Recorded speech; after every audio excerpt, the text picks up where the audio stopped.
The Zevo likes to talk about life while he's shooting people in the face.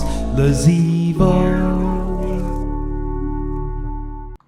What is going on, everybody? It's Lazevo here. I'm going to try to battle through a commentary right now. I'm dealing with something going on. I don't know. I lost my voice. I probably sound a lot different. So you might hear me clear my throat, all that jazz. But I lost my voice because I went to a concert this past weekend. I was in Chicago. I took the special lady friend to Chicago. And we had a good time. We went and saw my favorite all-time band, which probably none of you young guys will even remember.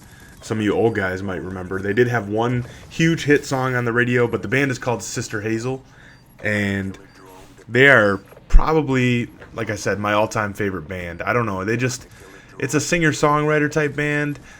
They got kind of a folky feel to them with the lead singer's kind of got a raspy voice, kind of like how I'm sounding right now. So I don't know. I just like them. I like how they write all their own music. I like how all their lyrics have meaning. One thing you'll find with me in music is I like deep lyrics. You know, the club stuff and the stuff with the good beat is fun. I used to enjoy that more when I was going to parties and bars and stuff back in the day. But now I'm really into like lyrics. I don't know. I don't write anything, but even no matter what kind of music, if you're talking country, if you're talking rap, if you're talking rock, I like something with where the lyrics mean something and kind of move you. And it's funny because I got a buddy that plays the guitar, and he's like, I don't even listen to lyrics. Like his ear is trained to listen to guitar, and he can literally feel emotion through how someone plays the guitar, which I think is kind of interesting. But for me, I like the lyrics. I like to be moved by the words of someone. And it's kind of weird. I don't like read poetry or anything like that. Maybe I should, because like I said, I like the lyrics. I like to be moved by that, and I like when I can connect with those. Anyway, Sister Hazel just does that for me. I recommend you guys check them out. You may have heard them. The one popular song they had was called All For You. And it kind of went, it's all for you. It's hard to say what it is I see in you. Wonder if I'll always be with you. Words can't say, I can't do enough to prove it's all for you. That's kind of like their lyrics, and that's the best I could do with my raspiness. But I was singing at the top of my lungs the whole concert, and I'm one of those douchebags. But we were like three rows back, if you could call it a row. It was standing room only. It's at the House of Blues in Chicago. I love that venue. I'd been to that venue once before, and I remember thinking it'd be cool to see a band like Sister Hazel there, because they're really a personable band. They're really like, they're the type of band that after the show, they stand outside and shake everybody's hand until the last person that wants to meet them is gone.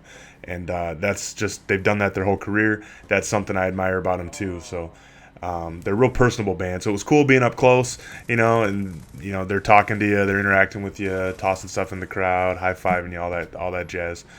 And it was cool. It was fun. Had a good time. Chicago was cool. Got my drink on a little bit there, which is probably another reason why I'm still feeling like ace. But we stayed in a hotel right downtown, not too far from Millennium Park. If you guys are familiar with Chicago, that's where that big silver-looking lima bean statue is. Look it up. It's Millennium Park. I don't know what that thing's called. Looks like a lima bean. It's huge and it's like metallic.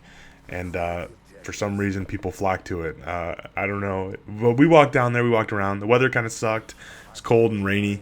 But, we made the best with it. Made the best of it. Enjoyed some good food. Had a good time. And I don't know. I like Chicago. Chicago makes me feel like I'm in a real city. I don't know. I come from Detroit, which is a city. It used to be a huge city, right? But it's not at all what it was. It's a shell of its former self, way before my time. I can drive around Detroit and just think how awesome it was to live here. Back in the 40s and 50s. I'm sure it was great, and Yeah, it just went downhill. I mean, the best way to describe it is if you know Chicago, say you're from the Chicago area, all of Detroit is like South Side Chicago. It's like the worst part of Chicago, and I'm not exaggerating when I say that. When you go downtown in Detroit, there's no place to shop. There's no place. There's a handful of restaurants in and around the stadium, Ford Field, Comerica Park. If you're in that area, you can go, to a whatever. There's a couple restaurants, a couple bars, but it's nothing like Chicago is blocks and blocks and blocks of different areas and shopping, and you can literally go downtown and make a day of it. And in my opinion, unless there's like a show or like a ball game or something, you can't go downtown in Detroit and find enough to do to fill a day. There's just nothing there. There's no shopping. There's no whatever. It's just all too far. And there's no public transportation. We got a freaking monorail, like Disneyland, that barely goes around half of the city. Like, it's more for show than anything. That's it. There's no subway. There's very few taxis and that kind of thing. Like, to flag something down, it's crazy. So, it's nice to be in a real city. And even though I hate every sports team from Chicago, I love your city. And it makes me wish Detroit was, as good as that. But anyway, had a lot of fun. Check out Sister Hazel. I wanted to talk to you guys. That's about all my throat can take. So on that note, I like this explosion here. I'm out.